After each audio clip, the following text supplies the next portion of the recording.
Hello అందరికీ welcome to బిఆర్హెచ్ constructions. ఈరోజు వచ్చేసి ఒక ఇంపార్టెంట్ టాపిక్ గురించి ఎక్స్ప్లెయిన్ చేద్దామని చెప్పి వీడియో అనేది తీశాను.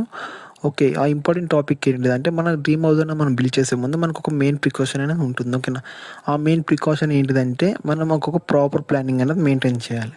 అంటే ఒక ప్రాపర్ ప్లానింగ్ మెయింటైన్ చేయకపోవడం వల్ల కలిగే నష్టాల గురించి ఇప్పుడు నేను క్లారిటీగా మీకు ఎక్స్ప్లెయిన్ చేశాను. ఓకేనా, ఒక ప్రాపర్ ప్లానింగ్ లేకపోవడం వల్ల మీకు వచ్చేసి స్ట్రాంగ్ బిల్డింగ్ అనేది మనం బిల్డ్ చేయలేం, అలా క్వాలిటీ ఆఫ్ కన్స్ట్రక్షన్ అనేది ఉండదు, అండ్ అలాగే బడ్జెట్ కూడా ఇంక్రీజ్ అయ్యే ఛాన్సెస్ ఉంటుంది. ఇక్కడ చాలామంది ఏం చేస్తున్నారంటే వాళ్ళ రిక్వైర్మెంట్ అనేది రెగ్యులర్గా చేంజ్ చేసుకుంటూ ఉంటారు అండర్ కన్స్ట్రక్షన్ ఉన్నప్పుడు. అప్పుడు ఏమవుతుంది, నీ స్ట్రక్చర్ అనేది ఒకలాగా ఉంటుంది, అలాగే నీ బ్రిక్ వర్క్ అనేది ఒకలాగా ఉంటుంది. అప్పుడు ఏమవుతుంది, నీకు లోడ్ అనేది ఈవెన్గా డిస్ట్రిబ్యూట్ కాదు ఫౌండేషన్కి. అప్పుడు ఏమైతే నీ ఫ్యూచర్లో వాల్స్ క్రాక్స్ రావచ్చు, అలాగే నీ స్లాబ్ కూడా క్రాక్స్ వచ్చే అవకాశాలు ఉంటాయి. ఓకేనా, అలాగే హ్యాండ్ వచ్చి ఒకవేళ నీకు ఒక ప్రాపర్ ప్లానింగ్ మెయింటైన్ చేయడం వల్ల కలిగే లాభాలు ఏంటో మీకు క్లారిటీ ఎక్స్ప్లెయిన్ చేస్తాను.